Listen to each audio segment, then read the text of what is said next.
Bismillahirrahmanirrahim. Assalamualaikum warahmatullahi wabarakatuh. Alhamdulillahi rabbil alamin. Wassalatu wassalamu ala rasulillahil amin. Wa ala alihi wa sahbihi ajma'in. Subhanaka la ilma lana illa ma 'allamtana innaka antas sami'ul alim. Wa la hawla wa la quwwata illa billahil aliyyil azim. Rabbi syrah li sadri wa yassir li amri wahlul 'uqdatam min lisani yafqahu qawli, amma ba'. Dikasihi sidang penonton sekalian, alhamdulillah pada petang ini sekali lagi kita dapat bersiaran dalam kuliah Ramadan Badan Perhubungan PAS Negeri Kedah yang telah pun diatur, disusun setiap hari untuk kita sama-sama pesan memesan antara satu sama lain, memperingatkan sesama kita, khususnya di bulan Ramadan ini kita tidak luput, kita tidak terabai, kita tidak leka untuk menjalani ibadah, untuk mendekatkan diri kepada Allah Subhanahu wa taala bersesuaian dengan ganjaran yang besar yang Allah Subhanahu wa taala sediakan kepada kita di bulan Ramadan yang penuh dengan keberkatan ini.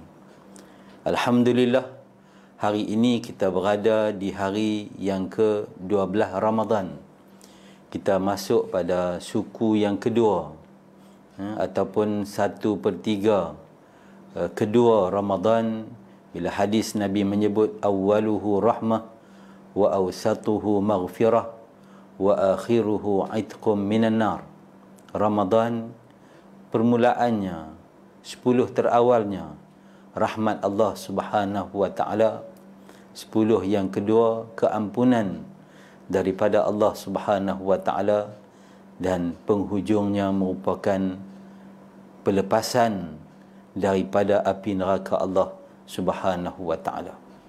Maka dapat kita fahami bahawa kemuncak kepada Ramadan ini adalah kita dijauhkan daripada api neraka Allah Subhanahu wa taala setelah kita mendapat rahmat, setelah kita mendapat pengampunan, penyucian diri kita daripada dosa-dosa yang telah kita lakukan, dan penghujungnya adalah dijauhkan daripada api neraka Allah Subhanahu wa taala. Bersesuaian dengan ayat kefarduan puasa yang sering kali kita ulang, a'udzubillahi minasyaitonir rajim. Ya ayyuhalladzina amanu kutiba alaikumus shiyam kama kutiba alal ladzina min qablikum la'allakum tattaqun. Wahai orang-orang yang beriman, telah kami fardukan kepada kamu puasa, ibadah puasa di siang hari bulan Ramadan, seperti mana telah kami fardukan puasa ini pada umat sebelum daripada kamu. Semoga kamu beroleh takwa. Hasil daripada puasa ini adalah menjadi hamba Allah yang bertakwa. Untuk menjadi hamba Allah yang bertakwa, iaitu imtithalu awamirillah wajtinabu nawahih, melaksanakan segala perintah Allah Subhanahu wa ta'ala dan meninggalkan segala perkara yang dilarang oleh Allah Subhanahu wa ta'ala. Inilah sifat mereka yang bertakwa kepada Allah Subhanahu wa ta'ala, yang tunduk dan patuh kepada segala perintah Allah Subhanahu wa ta'ala. Maka untuk mencapai ciri-ciri orang yang bertakwa ini, maka kita yakin bulan Ramadan ini sebagai suatu madrasah, sebagai suatu pusat pendidikan, asuhan kepada kita untuk menjadi hamba Allah yang bertakwa.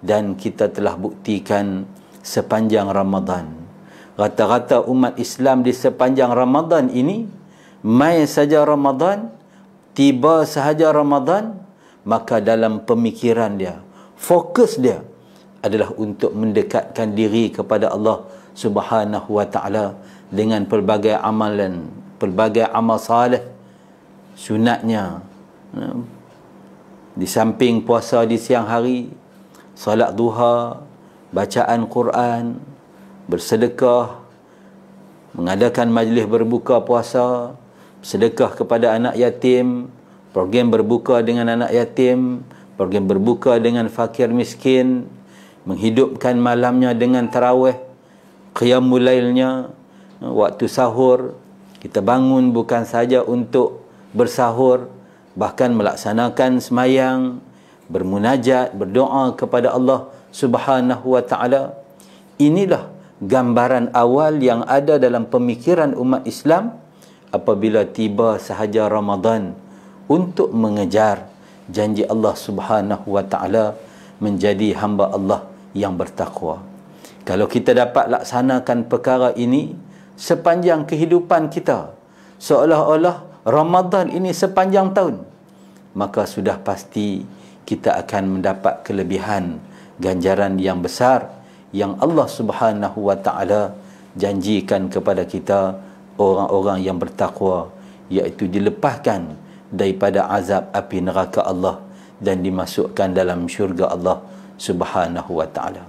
Maka sidang hadirin, sidang penonton yang dikasihi sekalian, inilah yang ingin kita bawa diri saya dan Ustaz kepada sidang penonton sekalian, untuk kita sama-sama bermuhasabah.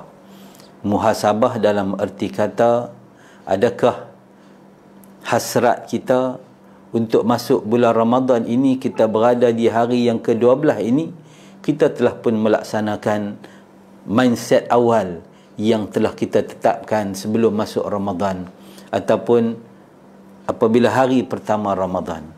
Di kalangan kita, kita yakin hari pertama Ramadan banyak yang kita cadang nak buat, seperti mana contoh-contoh yang Ustaz bawa tadi, sedekahnya, sembahyang sunatnya, bacaan Qurannya, dan kita telah pun berada di hari yang ke-12. Adakah kita telah mencapai sasaran tersebut? Hari ini, hari yang ke-12, kita cuba senarai balik, tengok balik jadual yang telah pun kita buat. Adakah kita telah menepati jadual yang telah kita buat? Ataupun kita belum ada jadual, kita hanya letak dalam pemikiran kita, kepala kita, tidak terlewat untuk di hari yang ke-12 ini bagi kita mengadakan jadual supaya kita tidak luput, supaya kita tidak lalai, kita dapat melaksanakan apa hasrat yang ingin kita capai sepanjang bulan Ramadan. Kerana kita tak tahu adakah ini Ramadan kita yang terakhir, ataupun Allah akan panjangkan usia kita dalam bulan Ramadan untuk yang akan datang, amin ba'da a'wam, tahun-tahun yang mendatang, kita tak tahu. Maka kita bermunajat kepada Allah, punya azam dan cita-cita untuk melaksanakan amal salih, ibadah pada bulan Ramadan ini dengan ganjaran yang besar di sisi Allah Subhanahu wa ta'ala.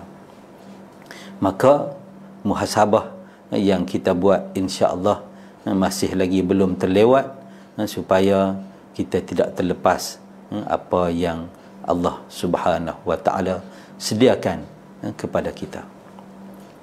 Perkara yang kedua yang juga ingin Ustaz sentuh pada petang ini, iaitu bulan Ramadan ini sebenarnya bulan kasih sayang dan bulan perpaduan, bulan silaturahim. Antara sifat hamba Allah Subhanahu wa ta'ala yang Nabi sallallahu alaihi wasallam perintahkan kepada orang Islam, iaitu afshus salam wa at'imut ta'am wa silil arham wa qumil lail wan nasu niyam, atau kama qala Rasulullah sallallahu alaihi wasallam. Umat Islam Nabi anjurkan untuk afshus salam, beri salam, salam perkenalan, jumpa orang yang kita kenal pun kita bagi salam, ada hubungan mahabbah sesama kita. Dan benda-benda ini kita teruskan. Ramadan ini juga kita digalakkan untuk ziarah bersua muka, ziarah tanya khabar, bantu-membantu antara satu sama lain. Cuma mungkin dalam keadaan COVID pada hari ini, kebimbangan kita tetap ada. Kita harap kita pakat jaga SOP, kita pakat patuh kepada peraturan pemakaian mask, sanitasi, tangan kita khususnya, dan juga penjarakan fizikal kita tetap amalkan dalam apa sahaja pekerjaan yang kita buat, supaya kita dapat mengelak wabak ini. Tapi perkara itu dianjurkan dalam kehidupan kita. Wa at'imut ta'am, memberi makan, bukan saja Ramadan, bahkan luar daripada Ramadan. Bahkan Ramadan ini ramai di kalangan umat Islam pakat berpusu-pusu, berusaha untuk mengadakan jamuan ataupun menghantar juadah makanan jiran. Kita nampak ni makin kurang, tuan-tuan. Makin kurang. Dulu ibu-ibu kita dulu sesama jiran masak satu jenis, hantar kepada jiran sebelah kanan, jiran sebelah kiri, jiran sebelah depan, jiran rumah belakang. Bila hantar, dia buat di rumah dia satu menu saja. Bila hantar kepada jiran-jiran, alhamdulillah, sifat suka berkongsi. Jiran pun main hantar juadah yang dia buat. Makna dia hari itu dia dapat tambahan 4 menu tambahan menjadi 5 menu. Itu pun di samping kita nak mengeratkan hubungan persaudaraan, itu juga dapat sebagai kita memberi makan kepada orang yang berpuasa. Ganjaran dia besar. Nabi sebut kepada kita. Juga kita buat majlis dengan anak-anak yatim, kita buat majlis dengan fakir miskin, kita taja di masjid-masjid untuk majlis berbuka puasa, kita taja masjid untuk menyediakan bubuk lambuk, bubuk kanji. Itulah amalan yang kita nampak. Amalan ini khususnya dalam bulan Ramadan, di kalangan umat Islam kita. Mungkin di masjid masih kekal, masih orang nak menyumbang untuk aktiviti masjid, berbuka kanji dan sebagainya. Tapi sesama jiran ini kita nampak kurang. Kita nampak kurang. Mungkin boleh disuburkan kembali, supaya hubungan persaudaraan, silaturahim itu dapat kita perkukuhkan. Yang kita duk nampak hari ni, dia ambil gambar dia masak, kemudian post dalam Facebook dia, ataupun post dalam grup WhatsApp dia. Boleh post lah. Bila post tu, ada jiran hak sebelah rumah dia, keluar tanda best. Dia pun seronok. Jiran hak sebelah rumah yang depan pula tunjuk juadah hak dia masak, buh dalam gambar pula, pakat tunjuk best dan sebagainya. Tapi setiap orang tu hanya makan juadah yang dia masak sendiri, tak bertukar-tukar, tak ada silaturahim. Jadi kita nampak perkara itu agak kurang dalam masyarakat kita pada hari ini, dan kita boleh galakkan kembali, suburkan kembali budaya ini. Ia merupakan suatu budaya yang baik. Macam Ustaz dulu bila duduk dalam pondok mengaji di Nahdah, kita buka puasa di surau, sebelah petang pelajar-pelajar tanggung talam, ada yang bawa ceret, pi ke rumah tok-tok ataupun mereka yang duduk di dalam kawasan pondok tu. Bila kita lalu sebuah rumah bagi salam, semua dah faham. Tok-tok dia, penghuni pondok tu, dia buat keluar hak dia masak, kuih yang dia masak dia bubuh dalam talam, dan dia ambil sikit, hak lain-lain tu bertukar-tukar. Dia ambil sikit lah, dia tak ambil banyak. Itu budaya. Tapi kita keliling satu pondok tu, kadang-kadang boleh dapat 5-6 talam untuk juadah berbuka puasa pelajar pondok pada waktu itu. Hak yang bawa kopi, bawa jak kopi ataupun teko kopi yang besar, ada yang bawa teh, jadi penuh. Alhamdulillah, itu sikap yang ada, yang kita nampak pada lebih kurang tahun 80-an 90-an, tapi perkara itu dah berkurang pada hari ini. Mungkin peredaran zaman menyebabkan budaya berubah dan sebagainya. Orang lebih suka membeli di kedai untuk juadah sendiri dan sebagainya. Tapi sebenarnya perkara-perkara itu, aktiviti sebegitu mampu untuk membudayakan kasih sayang, silaturahim, hormat menghormati antara satu sama lain yang perlu kita suburkan dalam masyarakat kita pada hari ini. Jadi bulan Ramadan ini sebenarnya bulan untuk kita memupuk kasih sayang sesama kita, di samping silaturahim dan juga perpaduan sesama kita. Dan yang paling penting, kalau kita nampak perubahan diri kita, tuan-tuan, puan-puan sekalian, Ramadan ini seolah-olah memberi peluang kepada kita untuk memperkukuhkan institusi keluarga itu sendiri. Kalau sebelum daripada ni, kalau ibu ayah bekerja, setiap pagi keluar nak pergi kerja, kadang-kadang kita tak sempat untuk nak bersarapan sekali dengan anak-anak kita. Sedia bagi duit, anak kita makanlah di sekolah dia, ataupun ibu masak bawa bekal makan di sekolah, ataupun ayah pergi kerja dulu, anak keluar kemudian. Tak sempat untuk bersarapan sekali. Bila kita balik pukul 5 petang, anak kita balik tengah hari, juga tak sempat untuk bersarapan, untuk makan tengah hari sekali. Kadang-kadang kita balik kerja, kalau yang duduk di Kuala Lumpur, mungkin sampai rumah tu dah jam 9. Anak-anak dah makan, isteri kita dah kemas, mungkin kita baru makan seorang-seorang. Kalau yang lain mungkin selepas tu, lepas balik kerja, keluar pula jumpa kawan-kawan.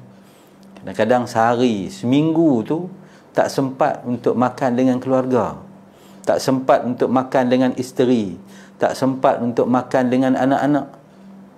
Tapi alhamdulillah, bulan Ramadan ini telah mengubah budaya kita, khususnya hubungan kekeluargaan.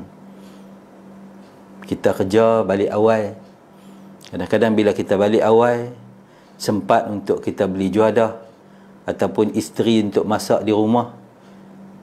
Makan, ada suami, ada isteri, ada anak-anak, kita sempat makan sekali. Bahkan kalau tak sempat majlis berbuka ataupun berbuka puasa pun, kita akan sempat untuk makan di waktu sahur, waktu sok, orang Kedah kata.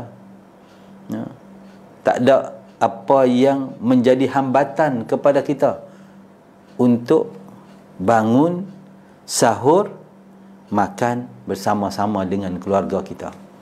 Dan ambillah kesempatan bila kita dapat mampu untuk makan dengan keluarga kita, waktu berbuka puasa, waktu sahur, bagi ayah, bagi ibu, untuk kita ambil kesempatan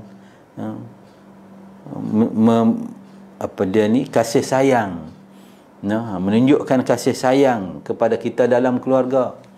Ambil kesempatan tanya tentang anak sulung kita, kalau masih belajar, apa dia belajar di sekolah, kesihatan dia, cuba tengok perbualan, untuk kita jalinkan kasih sayang sesama kita, kerana ia merupakan perintah Allah Subhanahu wa ta'ala. Kita sebagai ayah, jangan anggap kita duduk makan tu sebagai perkara yang tak penting dalam hidup kita. Kalau kita dah biasa, kita tahu ni benda rutin, sebenarnya kita boleh ambil kesempatan pada waktu itu dengan niat yang betul, berdasarkan firman Allah Subhanahu wa ta'ala, ya ayyuhallazina amanu qu anfusakum wa ahlikum nara. Wahai orang-orang yang beriman, peliharalah diri kamu dan ahli keluarga kamu daripada api neraka Allah Subhanahu wa ta'ala. Allah perintahkan untuk seorang lelaki, seorang suami, seorang ayah supaya dia memelihara diri dia dan ahli keluarga daripada api neraka. Apa makna dia? Dia kena pastikan diri dia sentiasa patuh dan tunduk kepada segala perintah Allah. Dia kena didik, dia kena asuh, dia kena tegur isteri dia. Kalau isteri dia tak semayang, isteri dia tidak menutup aurat, dia kena berikan pendidikan, dia kena berikan teguran. Tanggungjawab itu ada pada suami.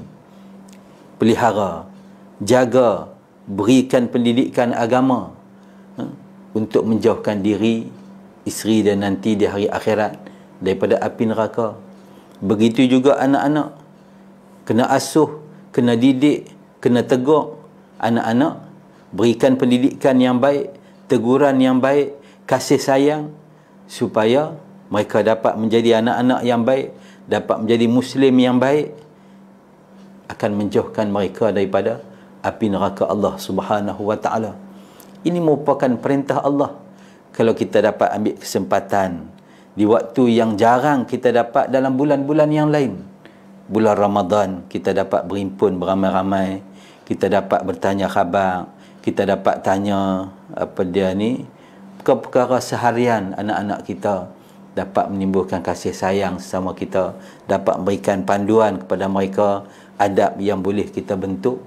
InsyaAllah, kalau kita mempunyai niat yang betul, duduk makan sekali itu kerana menyahut perintah Allah, iaitu untuk memberikan pendidikan, memberikan asuhan, memberikan kasih sayang kepada anak-anak kita, maka kita makan pada waktu itu, ia merupakan suatu ibadah.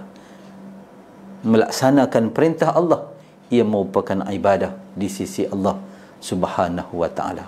Di waktu yang sama, kita dapat membina sebuah keluarga yang baik, sebuah keluarga yang bahagia, bersesuaian dengan firman Allah Subhanahu wa ta'ala dan perintah baginda Rasulullah sallallahu alaihi wasallam. Inilah yang berlaku dalam bulan Ramadan, mengubah dari hidup kita dalam bab kita dengan keluarga kita.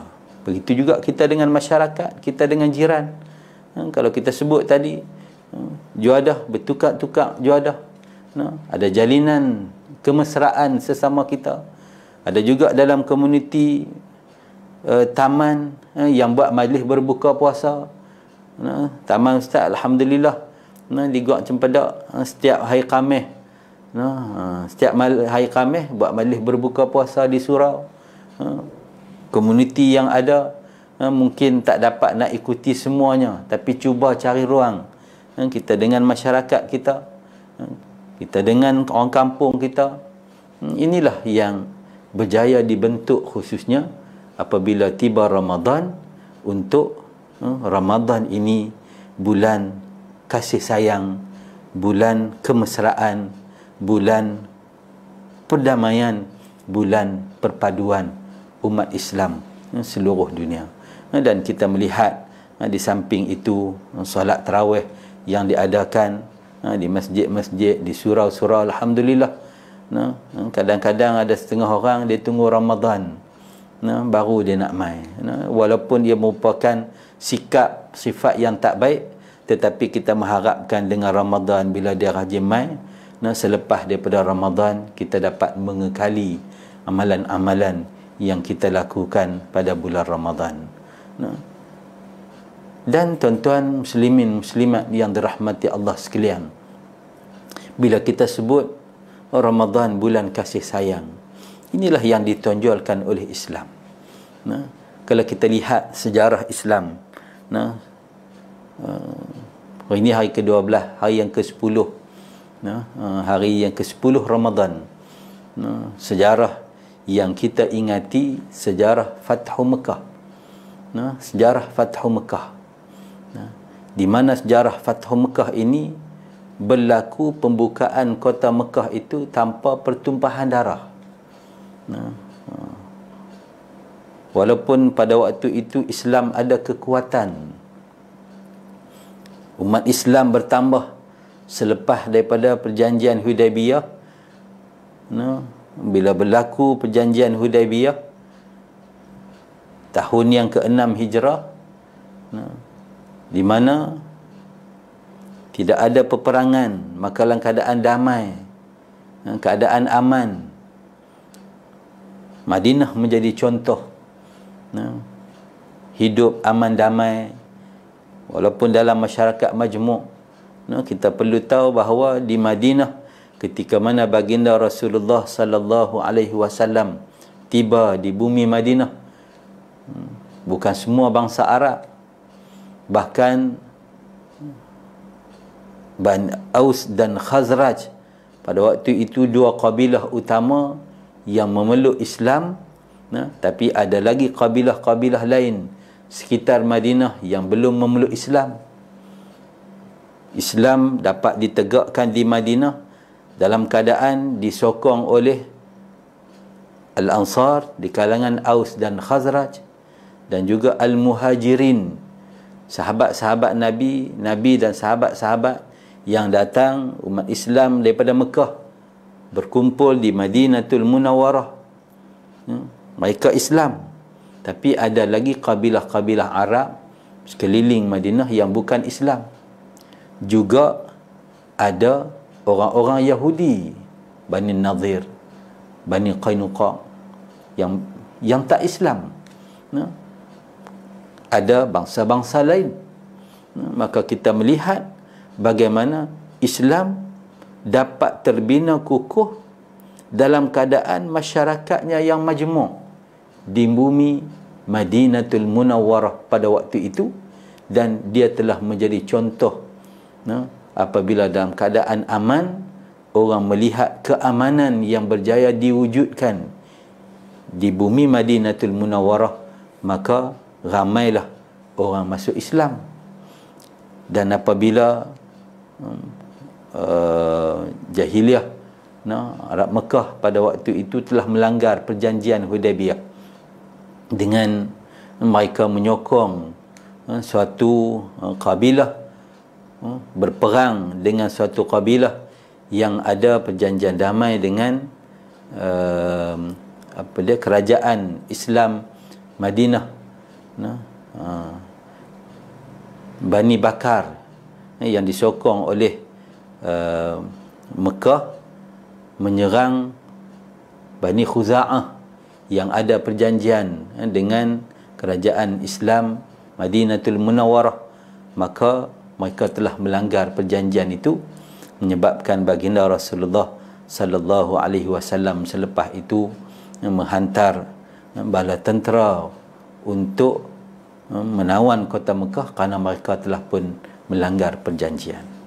Tapi kita lihat dengan kekuatan 10,000 dalam tempoh beberapa tahun perjanjian Hudaybiyah itu, umat Islam makin ramai, Islam makin berkembang kerana contoh baik yang ditunjukkan oleh baginda Rasulullah sallallahu alaihi wasallam dalam mengurus tadbir negara Madinatul Munawwarah dalam keadaan majmuk. Semua masyarakat dibela tanpa mengira agama.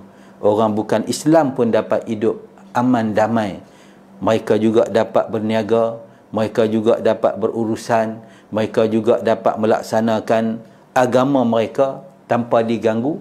Menyebabkan contoh ini dapat dilihat oleh kabilah lain, maka mereka turut menganut agama Islam dengan contoh yang dibawa oleh baginda Rasulullah sallallahu alaihi wasallam.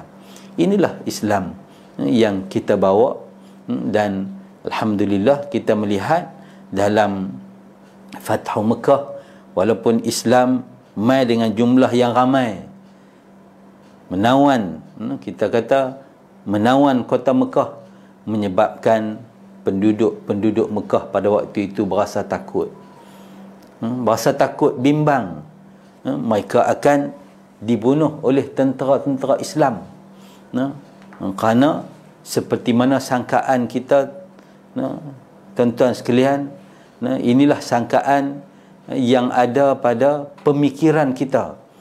Contohnya dalam, kalau kita buka Suratul Naml, ketika mana Ratu Balqis, apabila Nabi Sulaiman alaihi salam Apabila Nabi Sulaiman alaihissalam mengutus suatu surat untuk Ratu Balqis ini beriman kepada Allah Subhanahu wa taala.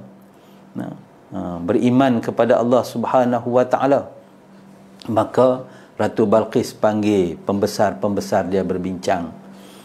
Bagaimana kalau kita tak menyahut seruan ini, dakwah ini, mereka akan serang kita. Ada di kalangan pembesar, Ratu Balqis menyebut, kita pun kuat, kita ada tentera, kita ada kekuatan.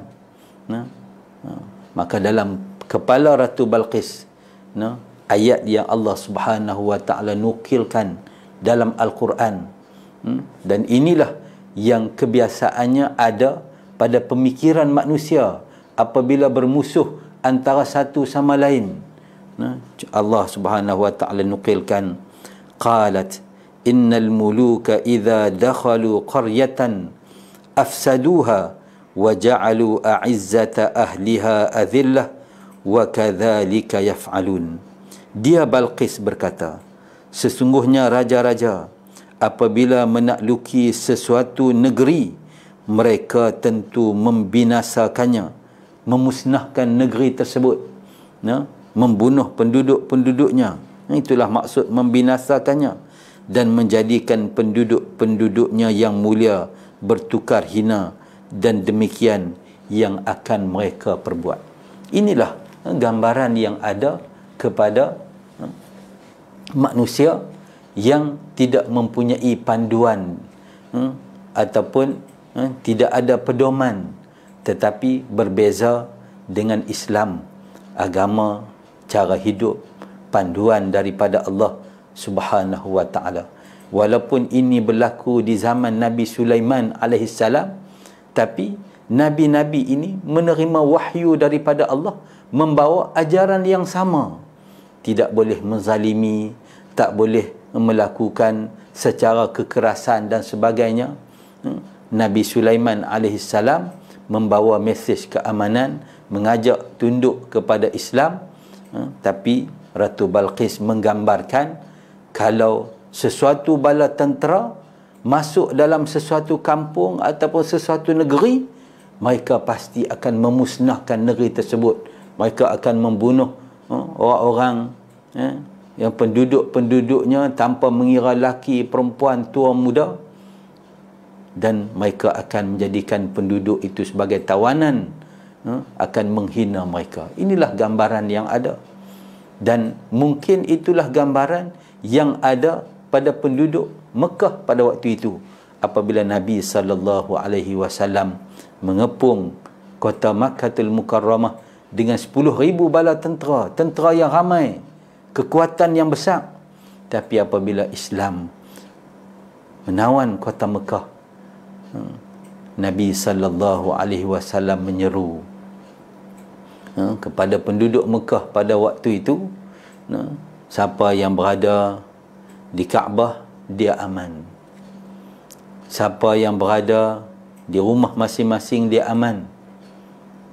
Siapa yang ada di rumah Abu Sufyan, dia juga aman. Antumut tulaqa, kamu dibebaskan. Kamu bebas nak buat apa? Kamu bukan tawanan perang. Ketika Islam ada kekuatan, tema yang dibawa pada waktu itu al-yaum yaumul marhamah. Pada hari itu hari berkasih sayang.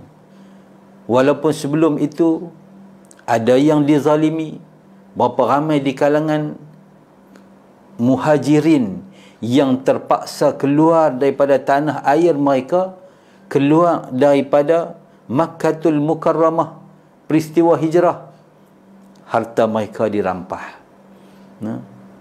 Semasa mereka berada di Mekah, mereka dizalimi, mereka disakiti. Tapi bila mereka kembali ke Makkahul Mukarramah dalam peristiwa Fathu Mekah, mereka kembali dalam keadaan kasih sayang untuk berada di bumi yang mereka cintai, juga untuk salam perpaduan, salam perdamaian, dengan penduduk Mekah pada waktu itu, dan tidak seorang pun dipaksa untuk memeluk Islam. Inilah perdamaian yang Islam tunjukkan.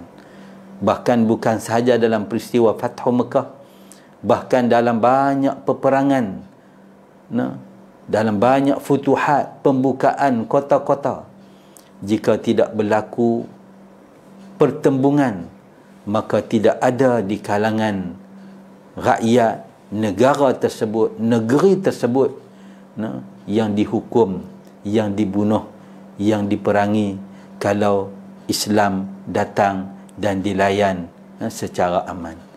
Inilah syiar ataupun syariat Allah Subhanahu wa ta'ala. Dan PAS sebagai sebuah parti politik, organisasi yang meletakkan Islam sebagai panduan, Al-Quran, Sunnah, Ijma' ulama, Qiyas sebagai rujukan, sudah pasti inilah yang akan kita amalkan. Jadi kalau ada suara-suara luar yang menyebut apa yang dibawa oleh PAS ini berbahaya, ataupun PAS ini sebuah parti yang berbahaya, maka ia merupakan sesuatu yang untuk menjauhkan orang daripada mengenali PAS. Sedangkan apa yang dibawa oleh PAS adalah perpaduan. Kita mengajak kepada perpaduan, kita mengajak kepada bersatu padu, khususnya umat Islam dalam negara kita, dan orang bukan Islam yang tidak ekstrim, yang boleh menerima perlembagaan negara kita, yang boleh hidup aman damai dalam masyarakat, suasana masyarakat majmuk, yang tidak membawa fahaman-fahaman yang menyalahi kita panggil kehidupan. Maka inilah yang kita ajak, yang kita seru. Allah Subhanahu wa ta'ala berfirman, wa ta'awanu 'alal birri wat taqwa wa la ta'awanu 'alal ithmi wal 'udwan. Hendaklah kamu tolong menolong dalam perkara kebaikan dan takwa, dan jangan kamu tolong menolong dalam perkara dosa dan juga permusuhan. Dan beberapa hari yang lepas, Tuan Guru Presiden PAS juga mengutarakan perkara ini, mengajak kepada perpaduan. Dan perpaduan ini ada asas, iaitu perintah Allah untuk berpadu, untuk bersatu, untuk bermuafakat dalam perkara-perkara yang baik dan yang membawa takwa, perkara yang Allah suka, perkara yang Allah perintah. Tapi tak boleh bersatu padu, bermuafakat dalam perkara-perkara yang dilarang oleh Allah Subhanahu wa ta'ala. Maka PAS hari ini, alhamdulillah, kita melihat masyarakat sudah boleh menerima bukan sahaja apa yang kita bawa, tapi juga sebelum daripada ni, rakan parti kita hari ini, UMNO, telah pun dalam perhimpunan agungnya mengubah dasar partinya, juga meletakkan Islam, dan kita harap ia akan berterusan supaya kekuatan umat Islam dalam negara kita, negara yang majoritinya umat Islam, kita dapat membina kekuatan ini. Dan dengan Islam yang kita bawa, kita yakin ia akan dapat bukan sahaja membawa keamanan, membawa kemajuan, bahkan memberikan suatu jaminan kepada umat Islam dan juga kepada masyarakat yang bukan Islam. Sebagai contoh daripada yang PAS bawa, membangun bersama Islam Kelantan. 30 tahun PAS memerintah Kelantan, walaupun dalam satu tempoh dinafikan hak royalti, dinafikan hak-hak yang lain, tapi alhamdulillah masyarakat di Kelantan tetap memberikan sokongan kepada kepimpinan PAS di negeri Kelantan, dan masyarakat bukan Islam dapat hidup aman damai. Tidak ada seorang pun yang dinafikan hak mereka, walaupun mereka minoriti, tetapi masyarakat bukan Islam diberikan hak untuk berniaga, hak untuk melaksanakan tuntutan agama mereka, hak untuk bersosial dan sebagainya. Inilah contoh yang telah pun PAS tunjukkan dari sudut kemampuan kita memerintah, kemampuan kita memimpin dengan Islam yang kita bawa. Maka bulan Ramadan yang penuh dengan keberkatan ini, ia bukan sahaja suatu medan, suatu tempat yang kita perlu untuk institusi keluarga kita bina, institusi masyarakat juga mampu kita perkukuhkan, dan kita ambil kesempatan Ramadan ini untuk kita jadikan sebagai bulan perpaduan kepada umat Islam bersatu, bermuafakat atas nama Islam. Insya-Allah kita yakin kita akan mampu untuk mengukuhkan kekuatan umat Islam, kekuatan politik khasnya umat Islam dalam negara kita Malaysia yang kita cintai.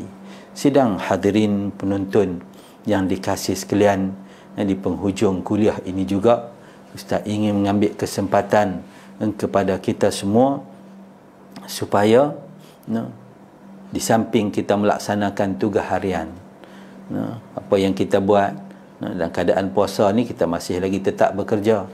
Dalam keadaan puasa ni kita masih lagi melaksanakan aktiviti-aktiviti kita, supaya kita pastikan apa yang kita laksanakan hari ini menepati dengan perintah Allah Subhanahu wa taala, dan kita dapat laksanakan dengan penuh sungguh-sungguh. Seperti mana yang Ustaz sebut di awal tadi, ganjaran yang Allah Subhanahu wa taala sediakan kepada kita suatu ganjaran yang besar. Siapa yang melakukan amalan sunat, Allah berikan ganjaran pahala melaksanakan amalan wajib berbanding bulan-bulan yang lain. Sesiapa yang melaksanakan amalan wajib, Allah gandakan sebanyak 70 kali ganda di sisi Allah Subhanahu wa taala berbanding melaksanakan amalan itu dalam bulan-bulan yang lain. Gandaan 70 kali ganda. Maka marilah sama-sama kita tidak terlepas peluang untuk menerima, menyahut seruan Allah Subhanahu wa taala, apa yang Allah janjikan ini, untuk kita melaksanakan secara bersungguh-sungguh. Khususnya di beberapa buah masjid Ustaz berkelapangan di bulan Ramadan ini, antara yang kita berikan penekanan adalah dalam bab kita melaksanakan perkara-perkara wajib. Mungkin banyak benda-benda sunat, perkara-perkara sunat yang kita laksanakan, sedekahnya, semayang duhanya, bacaan Qurannya, tarawihnya.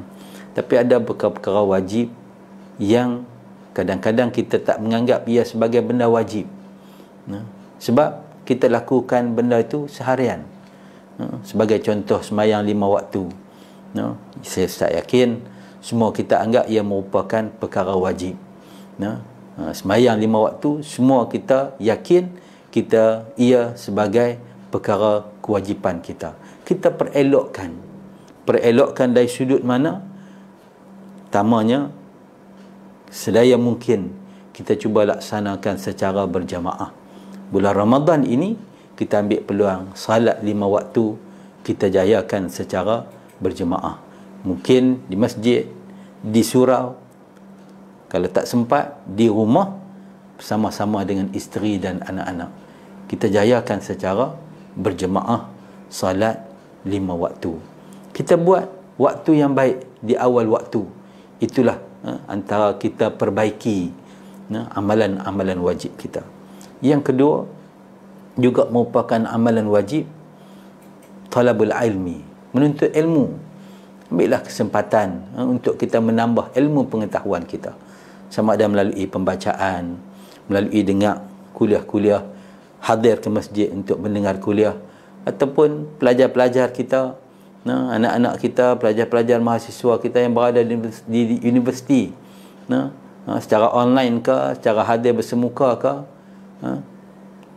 minat kita untuk menuntut ilmu pastikan terus kuat di bulan Ramadan ini. Jangan rasa lemah, kerana menuntut ilmu suatu kewajipan. Talabul ilmi faridatun ala kulli muslim. Menuntut ilmu suatu kewajipan kepada orang Islam. Bila kita sebut wajib, maka seperti mana kita sebut tadi, ganjarannya di bulan Ramadan ini Allah gandakan 70 kali ganda di sisi Allah Subhanahu wa ta'ala. Perkara yang ketiga, iaitu kewajipan juga kepada kita, kalau kita yang ada telah berkahwin, tanggungjawab suami kepada isteri, tanggungjawab isteri kepada suami, perelokkan, kita upgrade layanan kita, kita upgrade nafkah kita, khususnya di bulan Ramadan. Ia sesuatu yang kebiasaan kita, tapi kadang-kadang kita tak menganggap ini merupakan suatu kewajipan. Inilah kewajipan. Kita buat secara elok, upgrade kita punya nafkah kita, layanan kita, kasih sayang kita, maka ganjaran besar Allah akan berikan kepada kita. Suami kepada isteri, kepada anak-anak, tanggungjawab nafkah yang kita berikan, asuhan, pendidikan, kasih sayang. Kita nak bagi anak kita pergi sekolah, ataupun anak kita ada universiti, kita sara mereka, kita bagi duit. Jangan rasa bebanan. Ini merupakan nafkah, ini merupakan tanggungjawab kita untuk memberikan pendidikan kepada mereka. Ia merupakan kewajipan. Maka apabila kita melaksanakan benda yang wajib ini, ganjaran yang Allah Subhanahu wa ta'ala menyediakan kepada kita besar di bulan Ramadan ini. Yang keempat, iaitu hubungan kita dengan kedua ibu bapa. Jika kita masih lagi ada ibu bapa kita, ambillah kesempatan di bulan Ramadan ini untuk kita memberikan kasih sayang, kegembiraan kepada mereka. Wa qadha rabbuka alla ta'budu illa iyyah wa bil walidaini ihsana. Berbuat baik kepada kedua ibu bapa ini merupakan suatu kewajipan. Perintah Allah. Allah letakkan nombor 2 kan, selepas taat kepada Allah Subhanahu wa ta'ala dan Rasulnya. Jadi buat baik kepada kedua ibu bapa. Kalau kita yang duduk jauh, rajin-rajinlah kita berhubung telefon. Kalau kita ada berdekat, ambillah kesempatan untuk ziarah, majlis berbuka puasa, balik cucu-cucu, bagi mak ayah kita tengok dan sebagainya, memberikan kegembiraan kepada mereka.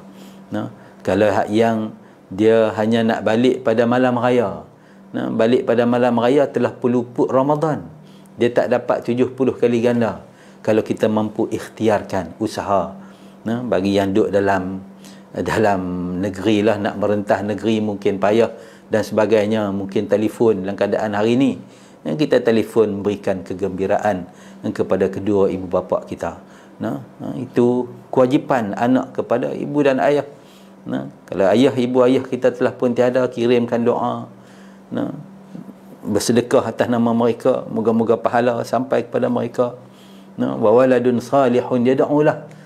Itu antara hadis yang Nabi sebut, orang-orang yang beriman ni apabila dia mati, habislah amalan dia tak boleh buat, melainkan sedekah jariah dia, ilmu yang dia berikan manfaat pada orang, juga anak-anak yang saleh.